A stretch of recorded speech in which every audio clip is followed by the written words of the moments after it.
नमस्कार, मैं हूँ आशीष चित्रांशी और आप देख रहे हैं द न्यूज़ लॉन्चर। और बहुत बड़ी खबर है और खबर इजराइल के अखबार ने भी अब छाप दी है। नेतन्याहू के खिलाफ तुर्की ने मुकदमा दायर किया है और 4,596 साल तक की जेल की मांग की है। जरा लाइए एक-एक करके दिखाना शुरू करिए तो। इस वक़्त जब जब हमने खबर शुरू की उसके बीच में आया क्योंकि ये हिटलर जो बोला था ये तो देखिए तुर्की Netanyahu is the Hitler of our time. लेकिन इसके आगे हिटलर ऑफ आवर टाइम बोला यहाँ तक तो दिखा था। इसके आगे की खबर जो आई वो बड़ी विस्फोटक है। ये बोला क्यों जरा लाइए। ये इजराइल के चक्कर में पूरी दुनिया अमेरिका के भी खिलाफ खड़ी हो जाएगी। तुर्की ने शुक्रवार को प्रधानमंत्री बेंजामिन नेतन्याहू और 35 अन्य इजरायली अधिकारियों पर सिर्फ नेतन्याहू नहीं है 35 और भी हैं 35 अन्य इजरायली अधिकारियों पर अक्टूबर 2025 में गाजा स्थित समुद्र नौसैनिक बेड़े को रोकने के आरोप में मुकदमा दायर किया है और सजा के तौर पर 4,596 साल तक की जेल की मांग की है। तुर्की मीडिया ने जानकारी दी। इस्तांबुल के मुख्य अभियोजक ने आरोपितों पर अंतर्राष्ट्रीय जल क्षेत्र में नागरिकों के खिलाफ सैन्य अभियान में शामिल होने का आरोप लगाया है और कम से कम 1,102 साल की सजा की मांग। इसमें सबका नाम है, जो जिन लोगों का नाम है इसमें, उसमें इजरायली जो है उसका रक्षा मंत्री जो है उसका भी नाम है। बहुत मतलब इसमें छोड़ा किसी को नहीं, मैं आपको बता दूँ नाम किसका-किसका है। इसमें इजराइल के national security minister Ben Gvir का नाम है, डिफेंस मिनिस्टर इजराइल काट्ज का नाम है, तुर्की के न्याय मंत्री एकिन गुरलेक का नाम है। इन सब का नाम है। इंटरनेशनल लॉ के मुताबिक इन पर मुकदमा चलाया जाए और इन पर मुकदमा चला करके 4500 साल की सजा जो है की मांग की है।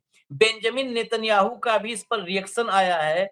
बेंजामिन नेतन्याहू का इस पर जो रिएक्शन है वो है, ये आधी रात का रिएक्शन है। Israel under my leadership will continue to fight Iran's terror regime and its proxies, unlike Erdogan, who accommodates them and massacred his own Kurdish citizen.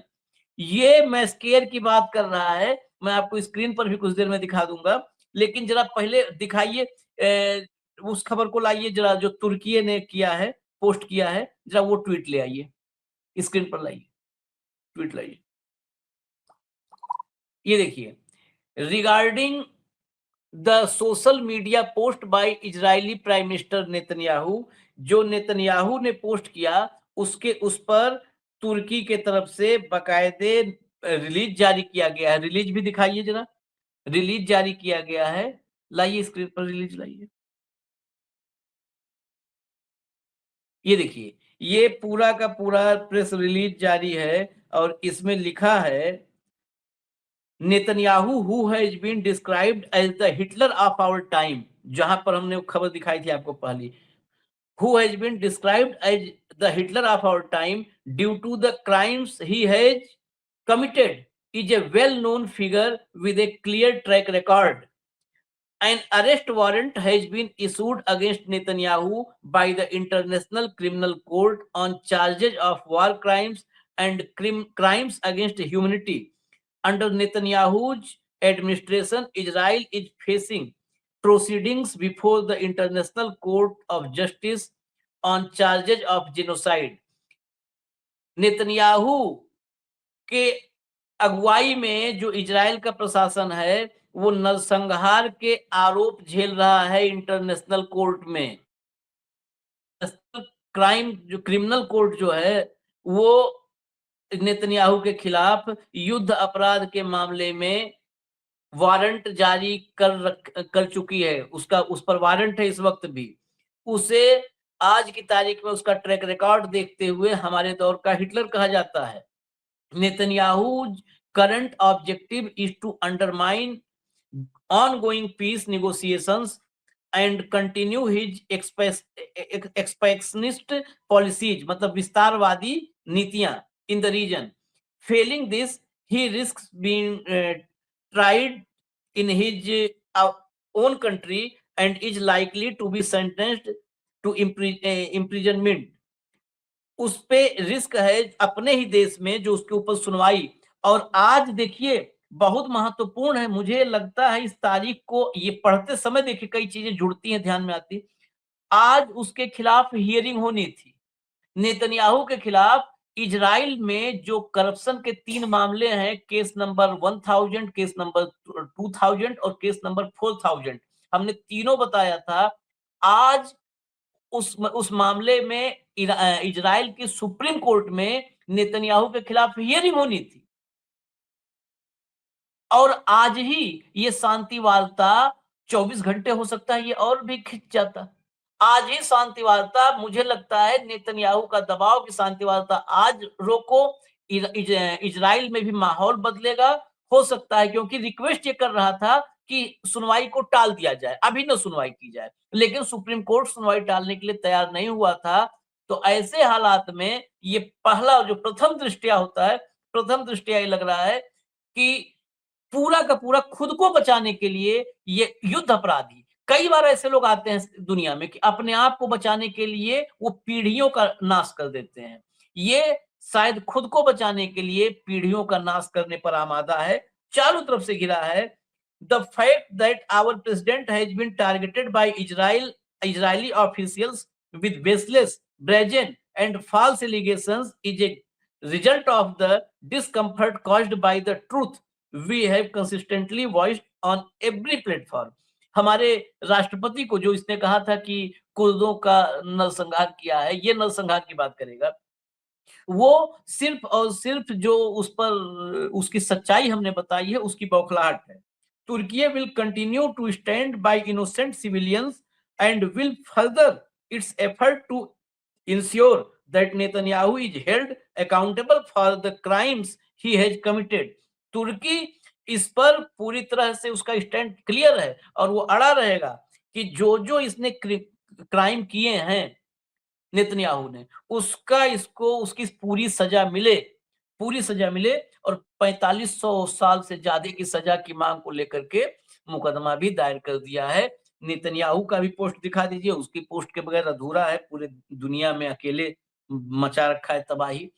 Israel under my leadership will continue to fight Iran's terror regime and its proxies, unlike Erdogan, who accommodates them and masquerade his own Kurdish citizen.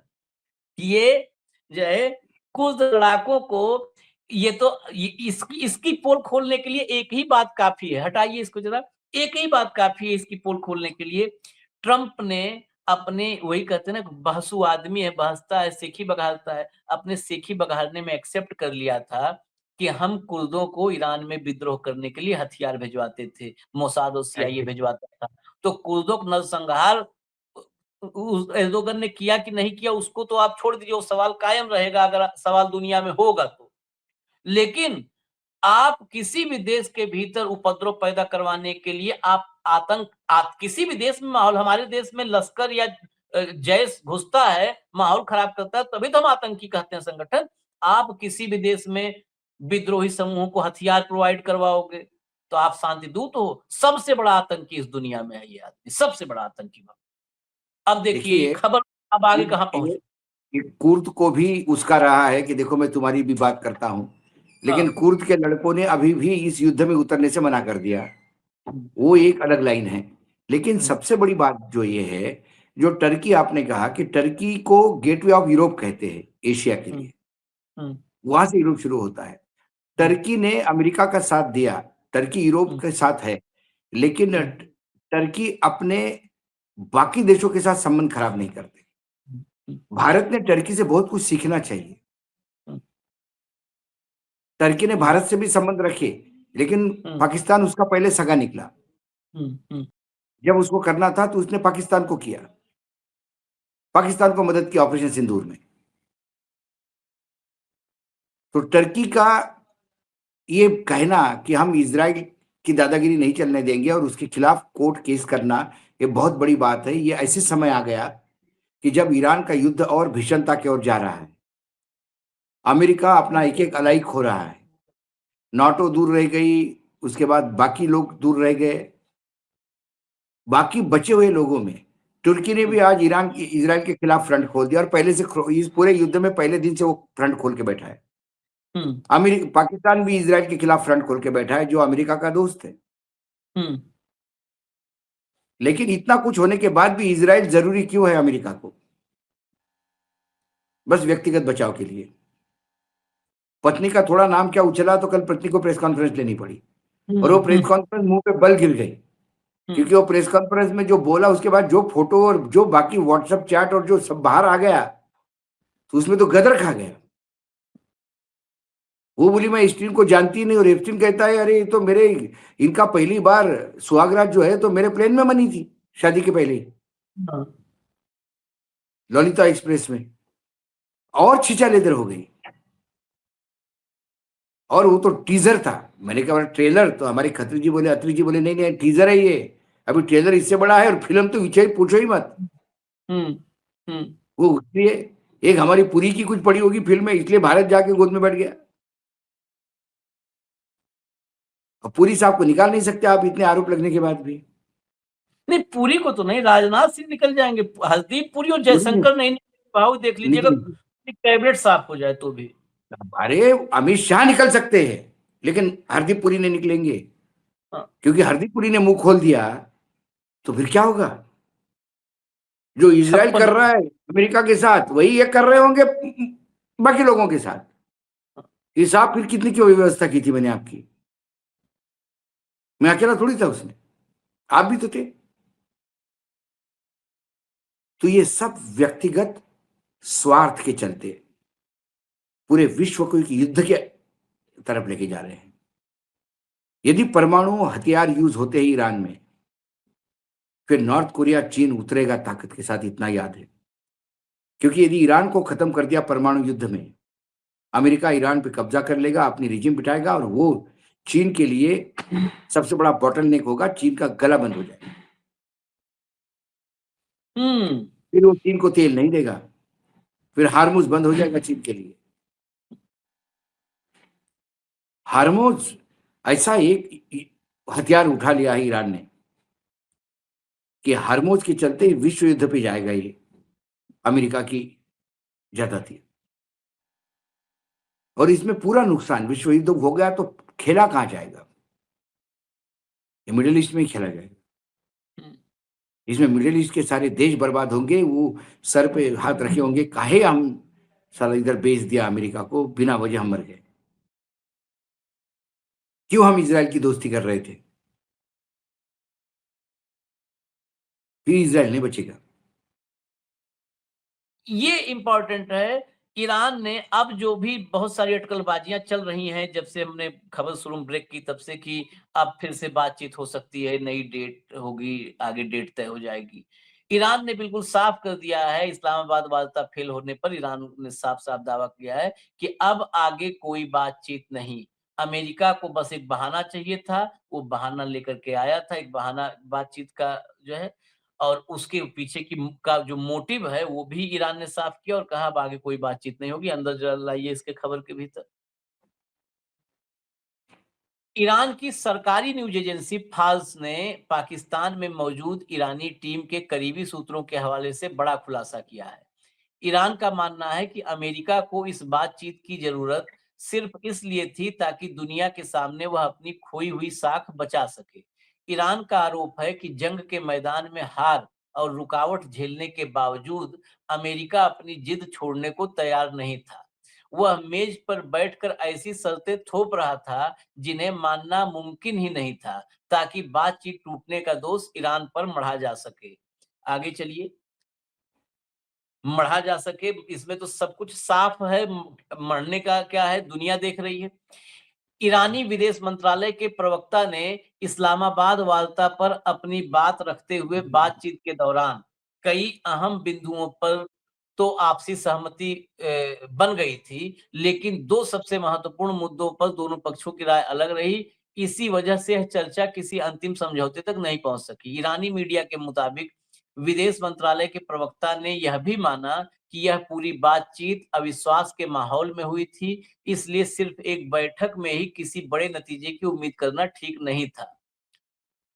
हालांकि उन्होंने साफ किया कि क्षेत्रीय शांति के लिए Iran Pakistan और इलाके के अन्य मित्रों के साथ सलाह मशविरा और संपर्क का सिलसिला आगे भी जारी रखेगा। यानी पूरी बैठक फेल होने के बाद भी आखिरी लाइन जो है वो फिर डिप्लोमेटिक है ईरान की तरफ से। इतने भयंकर युद्ध के बाद भी तबाही के बाद ये देखिए उसने क्या कहा, हम इससे नहीं बात करेंगे लेकिन हम अपने मित्रों से हमारी बातचीत चलती रहेगी। हम क्षेत्रीय शांति और सहयोग के लिए अपने मित्रों से बातचीत करते रहे। आशीष जी, यदि अमेरिका पहले ये बोलता कि हम बातचीत के लिए इन 2 डिमांड मस्ट के साथ आ रहे हैं, ये डिमांड होनी ही है हमारी पूरी, हार्मुज पे कब्जा और यूरेनियम का एनरिचमेंट बंद और हमको यूरेनियम हमारे हवाले कर दो, तो शायद ईरान अपनी टीम भी नहीं भेजता। शायद ईरान टीम भी नहीं भेजता। बातचीत इसलिए शुरू हुई कि ईरान के 10 पॉइंट्स पे पॉजिटिव अमेरिका ने अप्रोच दिखाया और ईरान को बुला लिया वहां पे। और वहां आने के बाद, और आपने जो ओपनिंग रिमार्क में कहा कि ये दोनों जो राहु केतु है व्हाइट हाउस के, एक प्रॉपर्टी डीलर और दामाद, ये दोनों किस लिए गए थे? ये दोनों पाकिस्तान में इनका बिजनेस है। ये सरकारी खर्चे पे बिजनेस को काम करने देखे थे और उस सरकारी खर्चा उसको जस्टिफाई करने के लिए उपराष्ट्रपति को भेज दिया था। अधिकार किसी के पास नहीं था, और यदि अधिकार होते तो बार बार, और आपकी इतनी सिंसियरिटी होती तो आप, एक प्लेन आ रहा था, खाली प्लेन, ऐसा तो नहीं कि टिकट बुक करके आए थे, चार्टर्ड आया था आपका, आप उसमें और 4 लोगों को बिठा के लाते, कौन रोकता आपको? वही मसले आमने सामने होते। जैसे ईरान ने पूरे लोगों को लाया था, टेक्निकल से लेके सब, जो कुछ भी है भाई यही तय कर लो और यही फैसला कर लो, फालतू we will get back to the next meeting के मामला ही में रखना। लेकिन अमेरिका चाहता ही नहीं था, इसलिए उसने इजराइल के 4 पॉइंट को सामने रखा। ये जो 2 लोग गए थे, दामाद और प्रॉपर्टी डीलर, ये इजराइल के लोग हैं। ये स्लीपर सेल है इजराइल की अभी भी व्हाइट हाउस में, मोसाद की गैंग है ये। तो ये तो होने नहीं देंगे। उपराष्ट्रपति ठगा सा महसूस कर रहा होगा कि वो मूर्ख बन गया आके यहां से। तो कुल मिला के जो एग्रीमेंट आपको पहुंचानी थी, आपको 1 सप्ताह का 15 दिन का टाइम चाहिए था रीऑर्गेनाइज करने के लिए। आपको 15 दिन में पूरे विश्व को एक मैसेज देना था कि अमेरिका शांति चाहता है। जो ईरान के ऑब्जर्वर ने लिखा है वो सही है, वो ठीकरा ईरान पे फोड़ना चाहता है। लेकिन जिन मांगों पे हार्मुज मेरे हवाले कर दो, विश्व का कौन सा देश कहेगा कि हार्मुज हवाले कर दो? अमेरिका के। और क्यों कोई अपनी भूमि हवाले कर देगा किसी को? क्यों कर देगा? इसने तो बस वेनेजुएला ले लिया, ईरान ले लिया, तो इसको लगा कि मैं इराक ले लिया, इसको लगा मैं ईरान भी ले लूंगा, क्यूबा भी ले लूंगा, बाकी तो मेरे चरणों में है ही। पाकिस्तान पे मेरा धंधा ही है और भारत मेरा गुलाम बन चुका है, फिर बचता क्या है? चीन, रशिया, नॉर्थ कोरिया, इनसे तो लड़ते रहेंगे। ताइवान को भी मैं ही पुचकार रहा हूं, जापान मेरे साथ है, ढूंढ लीजिए मैप में और कौन कौन कहां कहां।